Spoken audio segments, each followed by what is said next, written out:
জ্বালানি তেল আমদানি বেসরকারি খাতে দেয়া হবে জানালেন মন্ত্রী।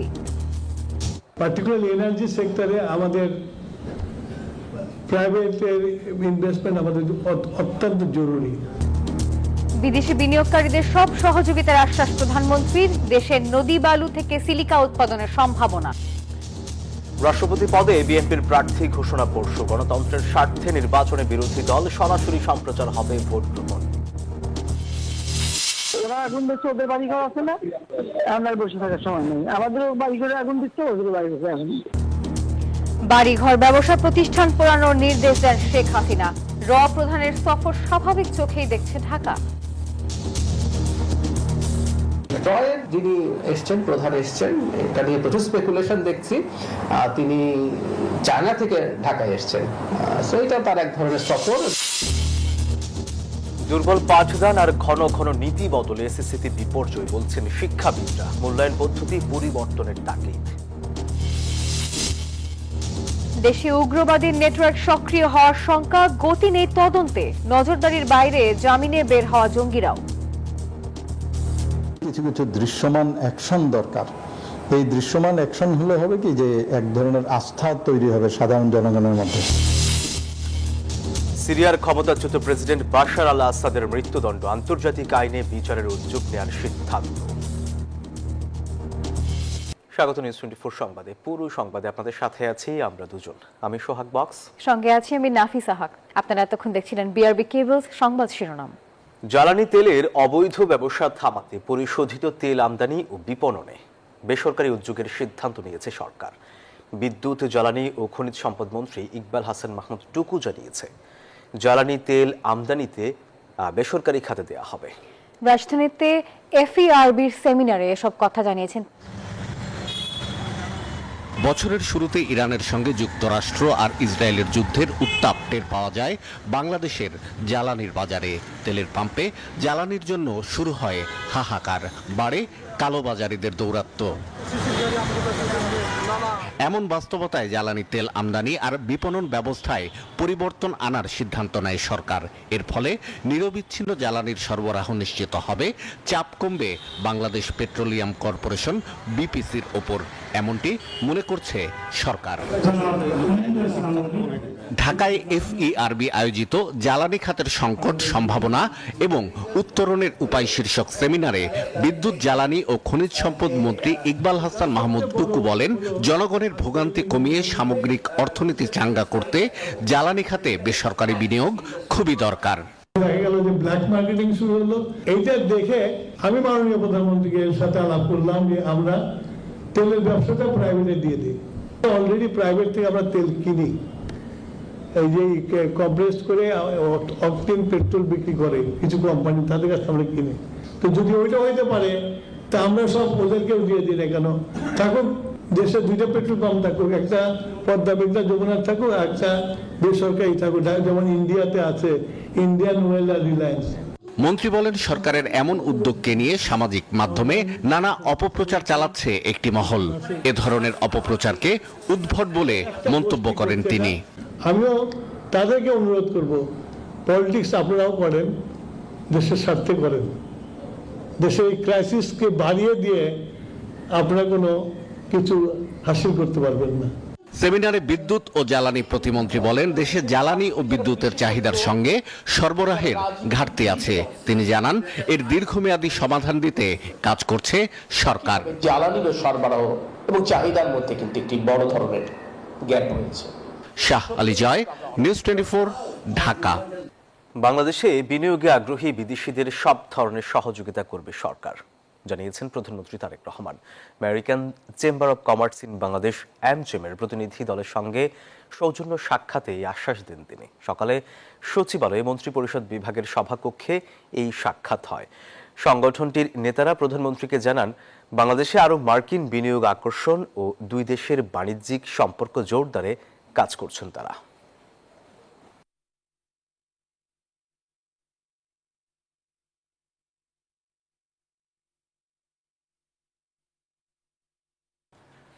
বন্ধ থাকা রাষ্ট্রায়ত্ত 3টি পাটকল চালু করতে বেসরকারি 2 প্রতিষ্ঠানের কাছে লিজ দিয়েছে সরকার।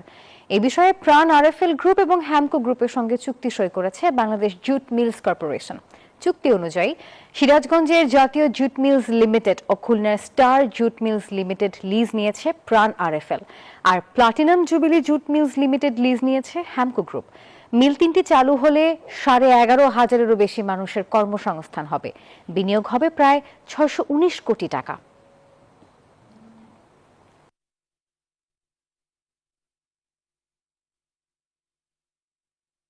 জাতীয় jute mill, star jute mill এবং প্লাটিনাম জুট মিল, এই 3টা জুট মিলের বেসরকারি উদ্যোক্তাদের সাথে লিজ চুক্তি স্বাক্ষর সম্পন্ন হয়েছে। এর মাধ্যমে আমরা প্রায় 1000 কোটি টাকার উপরে বিনিয়োগ হবে। আমাদের প্রায় 2টা মিল মিলিয়ে 3টা মিল মিলিয়ে 11,000-এর উপরে কর্মসংস্থান হবে। প্রভাব খাটিয়ে ব্যবসায়িক সুবিধা নেওয়া যাবে না, এমনটাই বলেছেন অর্থমন্ত্রী আমির খসরু মাহমুদ চৌধুরী। দুপুরে চট্টগ্রাম বন্দর কর্তৃপক্ষের সঙ্গে বৈঠকের পর এই কথা জানিয়েছেন তিনি। অর্থমন্ত্রী আরও বলেছেন, ব্যবসায়িক কার্যক্রম সহজ করতে সরকার কাজ করছে। নির্ধারিত সময় পণ্য খালাস সহ নানা সংস্থার মধ্যে সমন্বয়হীনতায় আমদানি রপ্তানিতে ব্যয় হচ্ছে অতিরিক্ত সময়, বাড়ছে খরচ। এতে পর্যাপ্ত প্রবৃদ্ধি অর্জন করতে পারছে না চট্টগ্রাম বন্দর। এমন বাস্তবতায় মঙ্গলবার দুপুরে বন্দর ভবনে চট্টগ্রাম বন্দর ও কাস্টম সহ বিভিন্ন সংস্থার সঙ্গে বৈঠক করেন অর্থ ও পরিকল্পনা মন্ত্রী। চিহ্নিত করা হয় প্রতিবন্ধকতাগুলো, খোঁজা হয় বন্দরের গতিশীলতা বাড়ানোর পথ। এই প্রথমবারের মতো আমরা একটা জয়েন্ট পোর্ট অ্যান্ড কাস্টম যাতে কাজ করতে পারে, যে পোর্টের সমস্যা আছে, কাস্টমসের সমস্যা আছে, আমরা একসাথে বসে সমাধান করতে পারবো। এ সময় মন্ত্রী বলেন, বর্তমান সরকারের আমলে প্রভাব বিস্তার করে কোনো ব্যবসায়িক সুবিধা নেয়ার সুযোগ নেই। সরকার ব্যবসাকে সরলীকরণে কাজ করছে বলেও জানান মন্ত্রী। পোর্ট কে চালাবে না চালাবে এটা আমাদের বিষয় না, যখন যার হাতে পোর্ট থাকবে, সেটা দেশি হোক বিদেশি হোক, তাদেরকে এই বিষয়গুলো নিশ্চিত করতে হবে। দেশি বিদেশি বিনিয়োগের সমন্বয়ে আরো গতি ফিরবে বন্দরে, প্রত্যাশা বন্দর সংশ্লিষ্টদেরও। আজকে আমরা আনএনিমাসলি একটা ডিসিশন হয়েছে যে চিটাগং পোর্ট এবং কাস্টমসের যেসব সমস্যা আছে সেগুলি সবাই মিলে বসে আমরা সমাধান করব। আমাদের আলোচনা, আমাদের কথাবার্তা, ডিসকাশন যদি আমলে না হয়, প্রতিদিনের সমস্যা প্রতিদিন সমাধান হবে।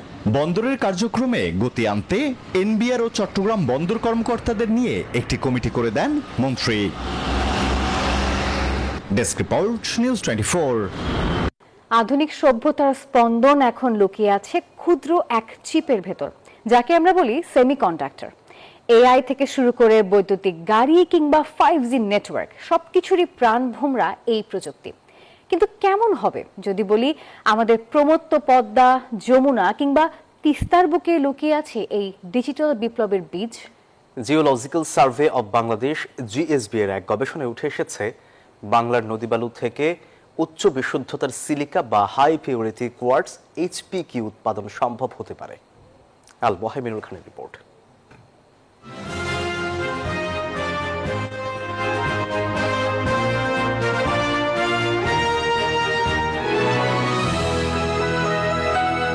প্রতিদিন আমাদের প্রধান নদীগুলো দিয়ে বয়ে চলা কোটি কোটি টন বালু নিয়ে সাধারণ মানুষের ভাবনা তেমন একটা নেই, কিন্তু বিশ্বজুড়ে যখন চিপ তৈরির কাঁচামালের হাহাকার, তখন এই নদী বালুই হতে পারে বাংলাদেশের পরবর্তী অর্থনৈতিক take off. Geological survey of বাংলাদেশের গবেষণা অনুযায়ী ব্রহ্মপুত্র, যমুনা, পদ্মা ও তিস্তা নদী অববাহিকায় 300 বিলিয়ন টনেরও বেশি বালু সম্পদ রয়েছে, যার গড়ে প্রায় 88.7% কোয়ার্টেজ বা সিলিকা। কৃত্রিম বুদ্ধিমত্তা, 5G, 6G যোগাযোগ এবং ইলেকট্রিক গাড়ির প্রবৃদ্ধির কারণে বৈশ্বিক বাজারে হাই পিউরিটি কোয়ার্টার্স বা HPQ এর চাহিদা এখন তুঙ্গে। কিন্তু বাংলাদেশের বালু দিয়ে কি সরাসরি সেমিকন্ডাক্টর চিপ তৈরি সম্ভব? গবেষণা বলছে, প্রচলিত শোধন প্রক্রিয়ায় বাংলাদেশের নদীবালু থেকে 99.5% বিশুদ্ধ সিলিকা পাওয়া সম্ভব, যা গ্লাস, অপটিক্যাল ফাইবার এবং সিরামিক শিল্পের জন্য চমৎকার। কিন্তু মাইক্রোচিপ বা সিলিকন ওয়েফার তৈরির জন্য প্রয়োজনীয় ইলেকট্রনিক গ্রেড পলিসিলিকনের বিশুদ্ধতা হতে হয় 99.999999% বা 99 পিওর পিউরিটি। বিশেষজ্ঞরা বলছেন বাংলাদেশের নদী বালুতে উচ্চমানের সিলিকার সম্ভাবনা প্রচুর হলেও এটিকে এখনই সেমিকন্ডাক্টর গ্রেড হিসাবে নিশ্চিত করার আগে ক্রিস্টাল স্ট্রাকচার ও আল্ট্রা ট্রেস উপাদানের বিশদ পরীক্ষা প্রয়োজন। তাদের পরামর্শ শুরুতেই কোটি কোটি ডলার খরচ করে চিপ তৈরির কারখানায় না গিয়ে বাংলাদেশের উচিত পর্যায়ক্রমে কৌশলগত রোডম্যাপ অনুসরণ করা। অগ্রাধিকার হওয়া উচিত হাই পিউরিটি সিলিকা উৎপাদন, আইসি ডিজাইন এবং ওস্যাট বা চিপ অ্যাসেম্বলিং ও টেস্টিং এর দিকে মনোনিবেশ করা। এই অনন্ত যাত্রা একটি দীর্ঘমেয়াদী স্বপ্নের নকশা আঁকা হয়েছে 2026 থেকে 2050 সাল পর্যন্ত। প্রথম ধাপে একটি sand processing and research centre প্রতিষ্ঠার প্রস্তাব করা হয়েছে, যা দেশের খনিজ সম্পদের সঠিক মূল্যায়ন করবে। এরপর ধীরে ধীরে বাণিজ্যিক সিলিকা উৎপাদন থেকে শুরু করে আগামী 2.5 দশকে বাংলাদেশ হয়তো পা রাখবে নিজস্ব সেমিকন্ডাক্টর ইকোসিস্টেমে। সংশ্লিষ্টদের মতে পদ্মা যমুনার তলদেশের এই বালুরাশি শুধুই পলির স্তূপ নয়, বরং সঠিক নীতি ও আধুনিক গবেষণার ছোঁয়ায় এটি হতে পারে বাংলাদেশের অর্থনৈতিক রূপান্তরের নতুন কাঁচামাল। রাতারাতি মাইক্রোচিপ কারখানা তৈরি করা অলৌকিক মনে হলেও হাই পিউরিটি সিলিকা উৎপাদন, আইসি ডিজাইন এবং চিপ অ্যাসেম্বলিং এর মাধ্যমে এগোলে বৈশ্বিক সেমিকন্ডাক্টর ইকোসিস্টেমে বাংলাদেশে হয়ে উঠতে পারে এক গুরুত্বপূর্ণ অংশীদার। অবহেলায় থাকা এই সাধারণ বালুকণা একদিন পরিণত হবে কৃত্রিম বুদ্ধিমত্তার মস্তিষ্কে। এ কোনো অলীক রূপকথা নয়, বরং বিজ্ঞান ও প্রকৃতির এক বাস্তব সম্ভাবনা। প্রয়োজন শুধু সঠিক নীতি, নিরলস গবেষণা আর দূরদর্শী বিনিয়োগের। কে জানে, বাংলার এই বিপুল জল ও বালু সম্পদই হয়তো একদিন লিখবে আমাদের প্রযুক্তিগত ও অর্থনৈতিক মুক্তির এক নতুন মহাকাব্য। আল মোহাম্মদুল খান, নিউজ 24, ঢাকা। রাষ্ট্রপতি নির্বাচনে বিএনপির প্রার্থীকে জানা যাবে বৃহস্পতিবার, এমনটা জানিয়েছেন সরকার দলীয় চিফ হুইপ। আর বিরোধী দলীয় চিফ হুইপ বলছেন গণতন্ত্রের স্বার্থে তারা এই নির্বাচনে অংশ নিচ্ছেন। সকালে ভারপ্রাপ্ত স্পিকার ও সিইসির সঙ্গে বৈঠক করেন তারা। এদিকে ইসি সচিব জানান, স্বচ্ছতা নিশ্চিতে ভোট গ্রহণ সরাসরি সম্প্রচার করা হবে। রাষ্ট্রপতি নির্বাচন ঘিরে সংসদ ভবনে রাজনৈতিক দলগুলোর সঙ্গে ভারপ্রাপ্ত স্পিকার ও প্রধান নির্বাচন কমিশনারের সভা। আলোচনা হয় ভোট গ্রহণ, তফসিল ও প্রার্থী মনোনয়ন নিয়ে। বৈঠক শেষে সাংবাদিকদের মুখোমুখি হন সরকার দলীয় চিফ হুইপ। জানান, সরকারি দলের প্রার্থী কে হচ্ছেন জানা যাবে বৃহস্পতিবার। 18 তারিখের আসবে, তারপরে আমরা নির্বাচন করব। আপনারা ইতিমধ্যে জেনেছেন আমাদের বিএনপি দলীয় প্রার্থী আমরা এখনো সিদ্ধান্ত ফাইনাল করিনি। মাননীয় প্রধানমন্ত্রী তিনি ঘোষণা করবেন। যেদিন নির্বাচন হবে, মানে আমাদের মনোনয়নপত্র যেদিন জমা দেবে, দাখিল হবে দাখিলের আগে হবে, দাখিলের সময় আমরা সবাই জানব। বিরোধী দলীয় চিফ হুইপ বলেন, গণতন্ত্রের স্বার্থে ভোটে অংশ নিচ্ছেন তারা। নির্বাচন হচ্ছে, আমরা এটা বিনা কন্টেস্টে এই জন্য দিতে চাই না। আমরা সে কারণে বিরোধী দলের জায়গা থেকে সেখানে প্রার্থী দিয়েছি এবং আজকের মিটিংয়েও আলোচনা হয়েছে যাতে সুষ্ঠুভাবে নির্বাচন প্রক্রিয়াটা সম্পন্ন হয়। এদিকে নির্বাচন ভবনে ভোটের প্রক্রিয়ার বিস্তারিত তুলে ধরেন ইসি সচিব।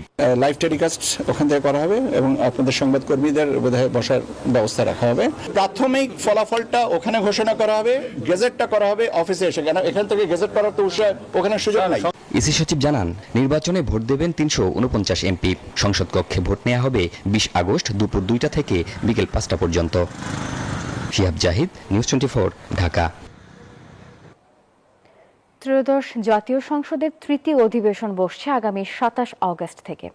সংসদ সচিবালয়ের সংবাদ বিজ্ঞপ্তিতে এই কথা জানানো হয়েছে। বিজ্ঞপ্তিতে বলা হয়, অধিবেশন আহ্বান করেছেন ভারপ্রাপ্ত রাষ্ট্রপতি হাফিজ উদ্দিন আহমদ।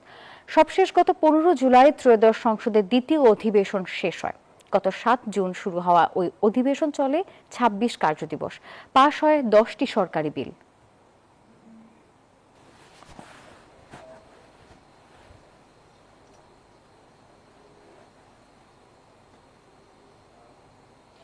জুলাই অভ্যুত্থানের সময় আন্দোলনকারীদের বাড়ি, ঘর ও ব্যবসা প্রতিষ্ঠানে তৎকালীন প্রধানমন্ত্রী শেখ হাসিনা আগুন দেওয়ার নির্দেশ দিয়েছিলেন বলে ট্রাইব্যুনালকে জানিয়েছে প্রসিকিউশন। প্রমাণ হিসেবে ট্রাইব্যুনালে শেখ হাসিনার সঙ্গে কার্যক্রম নিষিদ্ধ আওয়ামী লীগের সাধারণ সম্পাদক ওবায়দুল কাদের এবং সাবেক পররাষ্ট্রমন্ত্রী হাসান মাহমুদের একটি অডিও ফোনালাপ উপস্থাপন করা হয়েছে।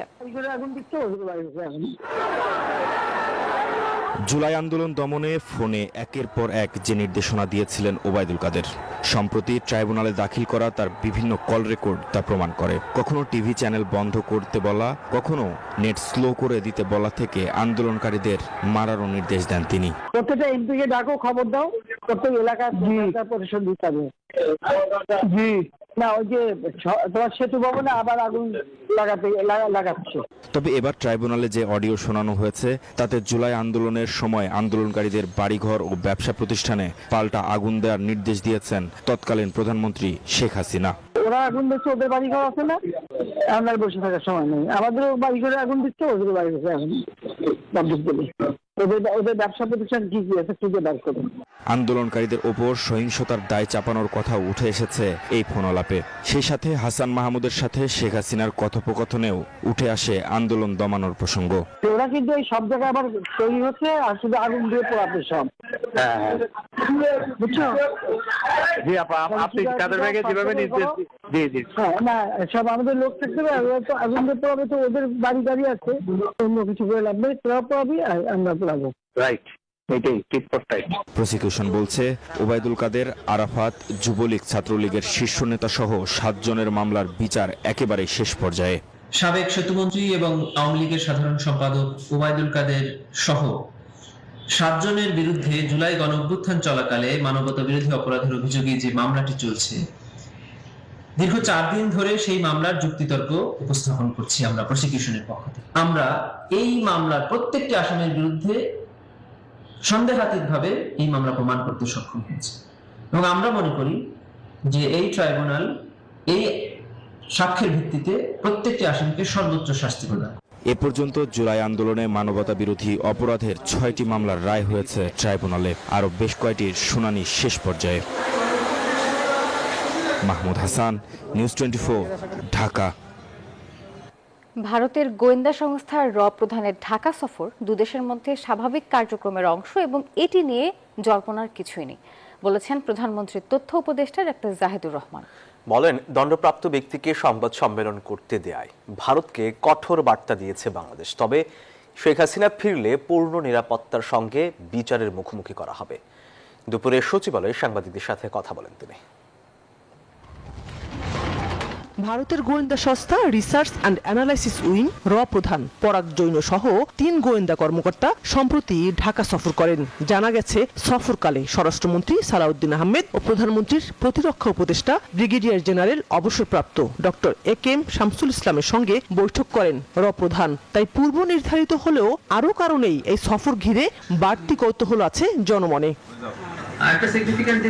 তবে প্রধানমন্ত্রীর তথ্য উপদেষ্টা ডাক্তার জাহিদুর রহমান বলছেন, প্রধানের ঢাকা সফর স্বাভাবিক কার্যক্রমের অংশ, এটা নিয়ে জল্পনা কল্পনার কোনো অবকাশ নেই। সচিবালয়ের সাপ্তাহিক ব্রিফিংয়ে তিনি বলেন, 2 দেশের সার্বভৌমত্ব ও নিরাপত্তা নিশ্চিতে এমন সফর নতুন কিছু না। রয়ের যিনি এসছেন, প্রধান এসছেন, এটা নিয়ে প্রচুর স্পেকুলেশন দেখছি। তিনি চায়না থেকে ঢাকায় এসছেন, সো এটা তার এক ধরনের সফর এবং আমাদের যে কাউন্টার পার্ট আছে তার সাথে বসবেন। এটা নিয়ে মনে হয় না সরকার যদি মনে করে সেই সফরের পর সেখানে কোনো একটা স্টেটমেন্ট সরকারের দিক থেকে হয়তো দেওয়া হবে, কিন্তু এটা নিয়ে স্পেকুলেশনের কিছু নেই। মানে অনেকে এমন ভাবে করছেন যে গোপন, মানে সবাই সব জানেন, পত্রিকায় সব চলে আসলো, কিন্তু এরকম কথা লিখছেন। একদিন আগে ভারতের হাই কমিশনার দীনেশ ত্রিবেদীর সাথে প্রধানমন্ত্রী তারেক রহমানের বৈঠকে শেখ হাসিনার সংবাদ সম্মেলনের বিষয়টি আলোচনা হয়। একজন দণ্ডপ্রাপ্ত আসামিকে সংবাদ সম্মেলন করতে দেয়া ভারতের ঠিক হয়নি, স্পষ্ট করে ভারতকে এমন বার্তা দেয়া হয়েছে। মৃত্যুদণ্ডপ্রাপ্ত একজন আসামিকে ফেরত চাই, আমরা তাকে দেশে এনে আইনের আওতায় আনতে চাই। সেটা তো হচ্ছেই না। তিনি সেখানে বসে মাঝে মাঝে নিজেদের সাথে করছেন। এবার যেটা সবচেয়ে বড় ব্যাপার হলো সেটা হচ্ছে তিনি রীতিমতো সংবাদ সম্মেলন করলেন। এই ব্যাপারগুলোকে ভারতের মানে আন্তরিকভাবে নিতে হবে যে বাংলাদেশের সাথে ভবিষ্যৎ সম্পর্ক কিরকম হবে, কিভাবে হবে সেটার ব্যাপারে। সো এই বার্তাটা স্ট্রংলি দেয়া হয়েছে, এতে কোনো সন্দেহ নাই। সূক্ষ্ম বিচার বিশ্লেষণ চলছে সরকারের 180 দিনের কার্যক্রম নিয়ে। এ নিয়ে প্রধানমন্ত্রীর জাতির উদ্দেশ্যে ভাষণ দেওয়ার সম্ভাবনার কথা জানিয়েছেন প্রধানমন্ত্রীর এই তথ্য উপদেষ্টা। 180 দিন পূর্তি উপলক্ষে মাননীয় প্রধানমন্ত্রী জাতিকে অ্যাড্রেস করবেন এরকম একটা সম্ভাবনা আছে এবং সেটা বেশি আছে, সম্ভবত সেটা করতে যাচ্ছেন। শানাজি ইয়াসমিন, নিউজ 24, ঢাকা। এসএসসি ও সমমান পরীক্ষায় এবারের ফল বিপর্যয়ের জন্য শ্রেণীকক্ষে মানসম্মত শিক্ষার অভাব এবং ঘন ঘন নীতি পরিবর্তনকেই দায়ী করছেন শিক্ষাবিদরা। তারা তাগিদ দিয়েছেন মূল্যায়ন পদ্ধতি পরিবর্তনের। নীতির যে অভাব, ঘাটতি, এই ঘাটতির কারণে এটা হচ্ছে এবং এর কনসিকুয়েন্স হচ্ছে যে আমাদের মূল্যায়নের নীতিমালা, অর্থাৎ শিক্ষানীতি তো আপনার নাই, আপনার মূল্যায়ন নীতিমালা থাকবে কোত্থেকে? পুরো শিক্ষা ব্যবস্থাটাতে সবচেয়ে গুরুত্বপূর্ণ এলিমেন্ট হলো, সবই দরকার, এলিমেন্ট হচ্ছে শিক্ষক। একজন ভালো শিক্ষক থাকলে ক্যারিকুলামের গ্যাপটাও সে ফিল আপ করে ফেলে। সম্প্রতি ঢাকায় একাধিক স্থানে আইইডি ও বোমা সদৃশ্য বস্তু পাওয়ায় নতুন করে আলোচনায় জঙ্গিবাদ। তবে এই নেটওয়ার্ক নিয়ে অন্ধকারে জঙ্গিবাদ দমনে গঠন করা সংস্থাগুলো।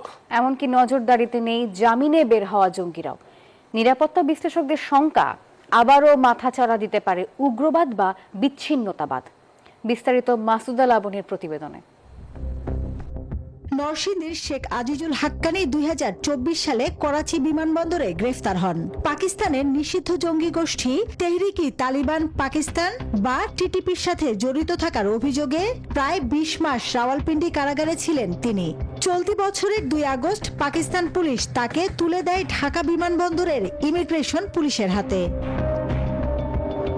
এরপর টাস্ক ফোর্স ফর ইন্টারোগেশন বা টিএফআই সেলের হাতে হাক্কানিকে হস্তান্তর করে পুলিশ। সে সময় তাকে যৌথভাবে জিজ্ঞাসাবাদ করে counter terrorism and transnational crime বা সিটিটিসি ও টিএফআই।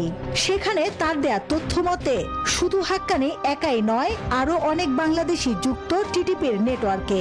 অনলাইনে প্রশিক্ষণের পর সাধারণ সমর্থক থেকে সক্রিয় কর্মী বাছাই করে সংগঠনটি। হাক্কানিকে জিজ্ঞাসাবাদে উঠে আসে ইঞ্জিনিয়ার ইমরান হায়দারের নামও। তিনিই নাকি টিটিপির বাংলাদেশ শাখার প্রধান। তবে হাক্কানির ফোন ফরেনসিক করার পর উঠে আসা তথ্য নিয়ে মুখ খোলেনি গোয়েন্দা সংস্থা। পরে জিজ্ঞাসাবাদ শেষে 6 আগস্ট আদালত তাকে কারাগারে পাঠায়। এদিকে এর সপ্তাহখানেক আগেই মতিঝিল মেট্রো রেল স্টেশনের নিচে ছাতার ভেতরে 1 থেকে 1.5 কেজি ওজনের উচ্চ ক্ষমতা সম্পন্ন বোমা উদ্ধার করে ডিএমপির বোম ডিসপোজাল ইউনিট। এরপর 30 জুলাই আশুলিয়ায় ট্রাভেল ব্যাগের ভেতরে রাখা প্রেসার কুকার থেকে উদ্ধার করা হয় আইইডি বা বোমা। তদন্ত সংশ্লিষ্ট সূত্র জানায় বোমাটি টাইমারযুক্ত এবং নির্দিষ্ট সময় বিস্ফোরণের জন্য প্রস্তুত করা ছিল। এসব ঘটনা নতুন করে ভাবাচ্ছে সংশ্লিষ্টদের। পাকিস্তান কেন্দ্রিক জঙ্গিবাদ ও স্থানীয় উগ্রবাদ মাথাচাড়া দেওয়ার শঙ্কা সংশ্লিষ্টদের। এদিকে পুলিশের বিশেষ সংস্থা সিটিটিসি ও এটিইউ গঠন করা হয়েছিল এসব নিয়ন্ত্রণে। তবে বোমা উদ্ধারের মতো ঘটনার 2 সপ্তাহ পেরোলেও মতিঝিল ও আশুলিয়ার মামলা এখনো নিজেদের কাছে আনেনি সংস্থা দুটি, শুরু করেনি তদন্ত। মামলাটা আপনাদের কাছে এসেছে কিনা?